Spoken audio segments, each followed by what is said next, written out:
Halo semuanya, jadi hari ini kita akan belajar mengenai apa itu analisis regresi.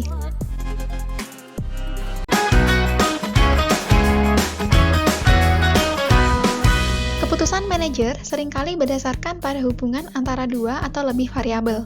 Sebagai contoh, setelah memperhatikan hubungan antara biaya iklan dan penjualan, seorang manajer pemasaran akan berusaha untuk memprediksikan besar penjualan pada biaya iklan tertentu. Dalam contoh yang lain, fasilitas umum bisa jadi menggunakan hubungan antara suhu panas sehari-hari dan permintaan listrik untuk memprediksi penggunaan listrik dalam mengantisipasi suhu tinggi yang terjadi bulan depan. Terkadang, seorang manajer akan bergantung pada intuisi untuk menentukan bagaimana dua variabel atau lebih saling berhubungan. Akan tetapi, jika data dapat dihimpun, sebuah prosedur statistik, yaitu analisis regresi, dapat digunakan untuk mengembangkan suatu persamaan yang menunjukkan bagaimana variabel-variabel saling terkait. Dalam regresi, variabel yang diprediksi disebut variabel dependent atau variabel terikat. Variabel yang digunakan untuk memprediksi nilai dari variabel dependent disebut dengan variabel independent, disebut juga variabel bebas. Dalam statistika, variabel dependent dinotasikan dengan Y, sedangkan variabel independent dinotasikan dengan X. Ketika menganalisa efek dari biaya iklan terhadap penjualan, seorang manajer akan memprediksi berapa besar penjualan. Biaya iklan akan menjadi variabel independent, dan penjualan sebagai variabel dependent. Mari kita lihat ilustrasi kasus berikut. Jadi di sini ada seorang penjual dan pembeli yang berada di Kebab Arman. Kebab Arman adalah kebab yang sangat populer. Mr. Arman ini, pemilik kebabnya, memiliki beberapa outlet sampai ke luar negeri, yaitu sampai di Malaysia. Nah, beberapa outlet yang didirikan oleh Mr. Arman ini, atau Kebab Arman, didirikan di dekat kampus. Penjualan kebab berada di universitas-universitas lebih besar daripada penjualan yang berada selain universitas. Mr. Arman membuat asumsi bahwa ini dimungkinkan karena ketika di universitas, subjek orangnya lebih banyak daripada yang di luar universitas. Hal ini juga dibuktikan jumlah mahasiswa yang lebih banyak, Mr. Arman memperoleh uang yang lebih banyak dibandingkan dengan universitas lain yang jumlah mahasiswanya lebih sedikit. Ada kaitan antara jumlah mahasiswa dengan penghasilan yang dia dapatkan dari penjualan kebab. Jadi, Mr. Arman menyimpulkan bahwa jumlah mahasiswa ini mempengaruhi dari penjualan kebab.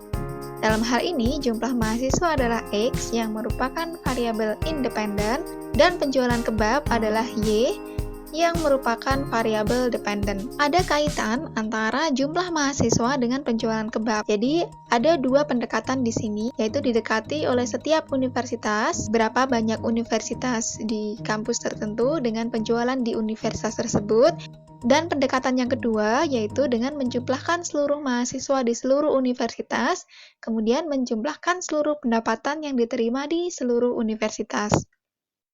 Baik di universitas manapun itu menjadi X dan jumlah pendapatannya adalah Y.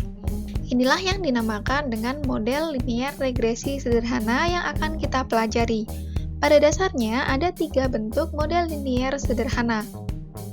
Di gambar dijelaskan ada panel A, panel B, panel C. Apabila garisnya ini ke atas dinamakan dengan linear yang positif. Maksudnya adalah semakin besar X maka semakin besar Y. Dalam kasus Mr. Arman, semakin banyak jumlah mahasiswa, maka semakin besar pula pendapatan. Panel B, hubungan linear yang negatif, grafiknya menurun ke bawah. Artinya, semakin besar X justru akan membuat Y semakin kecil. Panel C menunjukkan tidak ada hubungan sama sekali. Artinya, berapapun besarnya X tidak akan mempengaruhi jumlah variabel Y atau variabel dependent. Ini adalah gambaran umum penjelasan analisis regresi linear sederhana. Bagi yang masih bingung, silakan komen di kolom komentar. Jadi, apa manfaatnya sih kita mempelajari materi ini? Jadi, ada beberapa hal yang bisa kita ambil. Yang pertama, kita bisa mengetahui hubungan antar variabel, persamaan regresi, dan bisa memperkirakan nilai variabel dependent. Dengan mengetahui persamaan regresi, kita bisa mengetahui hubungan antar variabel apakah positif atau negatif atau justru tidak ada hubungan. Kemudian persamaan regresi yang kita susun itu juga bisa memperkirakan nilai variabel dependen berdasarkan perkiraan variabel independen atau memprediksi nanti berapa besar penjualan dengan variabel independen yang kita punya. Oke, kita kembali ke kasus dari kebab Mr. Arman. Ini adalah salah satu outlet yang dimiliki oleh Mr. Arman yang berada di dekat universitas. Nah, Mr. Arman telah mengasumsikan bahwa penjualan kebab itu dipengaruhi atau sangat bergantung pada jumlah mahasiswa yang ada di salah satu universitas atau yang di dekat kebab Mr. Arman. Asumsi dari Mr. Arman yang sudah kita bahas sebelumnya adalah bahwa ada keterkaitan antara jumlah mahasiswa di salah satu universitas yang di dekat kebab Mr. Arman dengan penjualan kebabnya. Akan tetapi Mr. Arman juga agak ragu nih dalam hal ini. Bisa jadi mahasiswa tersebut tidak semuanya memikirkan kebab, ya kan? Bisa yang memikirkan sepak bola atau yang lainnya. Nah, Mr. Arman perlu sesuatu yang lebih konkret, yang bisa dihitung dan bisa dijadikan acuan. Kira-kira bagaimana cara menghitungnya, bagaimana datanya, bagaimana perhitungan proses angkanya, agar asumsi dari Mr. Arman bisa lebih meyakinkan lagi. Nah, kali ini kita akan membantu Mr. Arman untuk memperhitungkan apakah ada keterkaitan antara jumlah mahasiswa di salah satu universitas di dekat kebab outletnya dengan penjualan kebabnya. Ini adalah data yang dimiliki oleh Mr. Arman. Ada 10 restoran atau outlet yang ditata oleh Mr. Arman. Setiap outletnya berada di dekat kampus. Outlet yang pertama atau restoran yang pertama ini berada di dekat kampus dengan jumlah mahasiswa di kampus adalah 2.000 mahasiswa. Satuannya dalam ribuan. Di outlet yang kedua, dengan jumlah mahasiswa di kampus tersebut adalah 6.000 mahasiswa. Tabel yang paling kanan adalah jumlah pendapatan di setiap restoran atau outletnya. Ingin kita analisis adalah mengetahui apakah ada keterkaitan antara jumlah mahasiswa dengan penjualan kebab. Nah, jumlah mahasiswa di sini saya misalkan dengan X dan penjualan kebab saya misalkan dengan Y. Pada dasarnya, untuk mencari analisis linear regresi, maka rumus umumnya adalah seperti persamaan garis biasa, yaitu Y sama dengan A plus BX, di mana A dan B ini harus dicari terlebih dahulu dengan menggunakan rumus berikut. Ini adalah data yang kita punya tadi. Ada restoran 1 sampai dengan 10, kemudian ada populasi mahasiswa, kemudian ada penjualan. Nah, populasi mahasiswa dalam hal ini adalah X, kemudian penjualan adalah Y. Kita akan membahas untuk mencari B terlebih dahulu. Nah, dalam rumus B ini ada notasi N. N itu adalah jumlah restoran atau berapa banyak data yang kita analisis. Di sini restorannya yang dianalisis ada 10, sehingga N-nya adalah 10.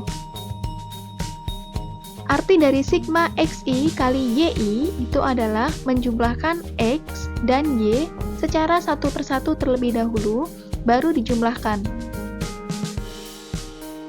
Dalam hal ini, 2 kali 58 ditambah 6 kali 105 ditambah dan seterusnya.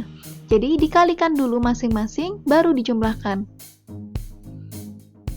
Arti dari sigma XI kali sigma YI, jumlahkan masing-masing X dan Y terlebih dahulu, baru dikalikan.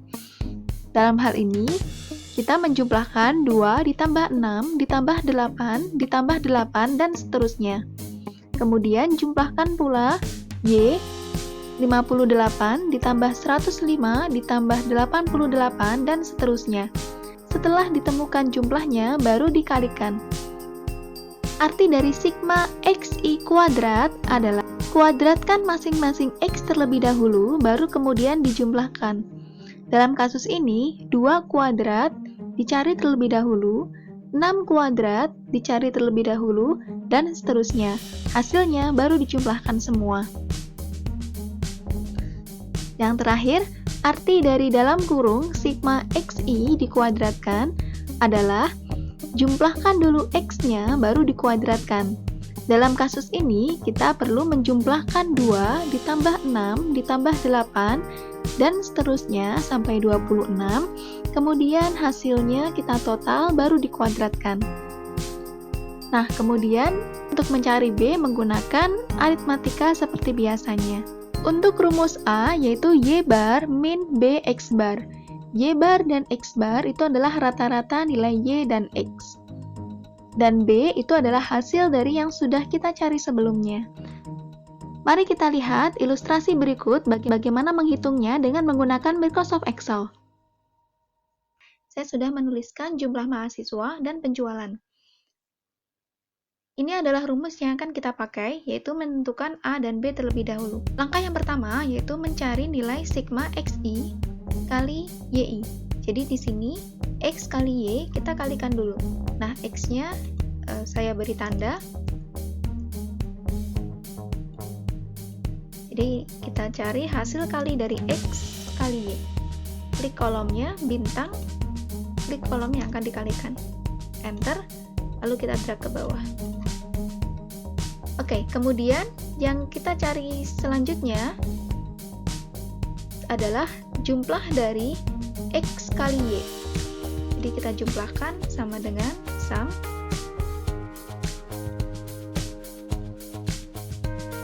Drag ke bawah, enter. Nah, ini adalah untuk baris jumlah. Saya beri tanda yang berbeda. Nah, kemudian kita akan menghitung sigma XI kali sigma YI. Jumlahkan X-nya terlebih dahulu dan juga Y-nya terlebih dahulu. Ini kita jumlahkan.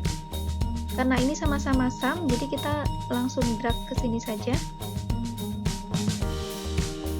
Sudah dapat hasilnya. Nah, kemudian jumlah dari XI kuadrat. Jadi nilai X-nya kita kuadratkan dulu. Kita buat X pangkat 2. Sini sama dengan kolomnya pangkat 2. Kita drag ke bawah. Kemudian yang dicari adalah jumlahnya juga. Jadi kita geser ke kanan. Yang terakhir adalah jumlah dari XI dikuadratkan. Ini adalah jumlah XI 140. Kita cari kuadratnya, yaitu sama dengan 140 pangkat 2. Nah, secara keseluruhan kita sudah mencari nilai B-nya. Nah, kita akan menghitung skor B-nya. B sama dengan M adalah jumlah datanya. Di sini ada 10. Di 10 kampus maksudnya. Jadi 10 kali sigma XI YI ini, kemudian dikurangi, ini saya kasih kurung ya biar nanti nggak salah, kurangi sigma XI dikali sigma YI kurung tutup per kurung buka, N-nya 10 kali sigma XI kuadrat, X-nya dikuadratkan dulu, berarti yang ini, dikurangi kuadrat dari jumlah X. Kurung, tutup, enter. Jadi ketemu B-nya adalah 5. Kemudian untuk mencari A, yaitu mencari rata-rata Y terlebih dahulu, kemudian mencari rata-rata X. Mencari rata-rata X dan Y, jadi kita langsung pakai average dari data ini sampai ini. Kemudian ini juga langsung saja kita geser ke kanan. Ini adalah rata-rata dari Y. Kemudian untuk mencari A-nya, jadi sama dengan rata-rata dari Y dikurangi B kali rata-rata X. Enter. Kita dapatkan A-nya adalah 60, B-nya adalah 5. Diperoleh hasil Y sama dengan 60 plus 5X. Ini adalah persamaan regresi. Apabila B-nya positif, maka hubungan antar variabel adalah positif. Sedangkan apabila hubungannya negatif, maka hubungan antar variabel adalah negatif. Sedangkan apabila nilai B-nya adalah 0, maka artinya tidak ada hubungan antar variabel X dan Y.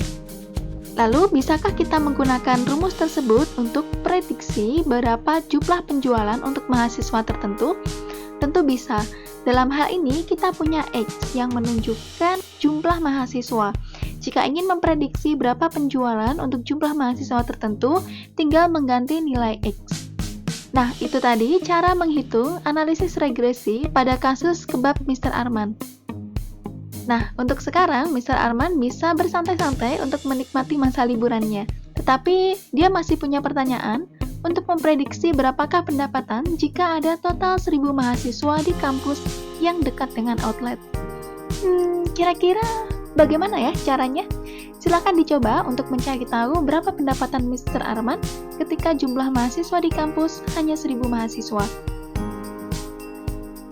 Kasus selanjutnya ini adalah hubungan antara pengalaman kerja seorang sales dengan penjualan tahunan. Ini adalah data yang dimiliki oleh suatu perusahaan. Ada 10 sales yang dimiliki oleh perusahaan tersebut dengan pengalaman bekerja yang bermacam-macam. Ada yang memiliki pengalaman 1 tahun, 3 tahun, ada juga yang 13 tahun. Masing-masing sales ini memiliki pendapatan tahunan yang berbeda-beda.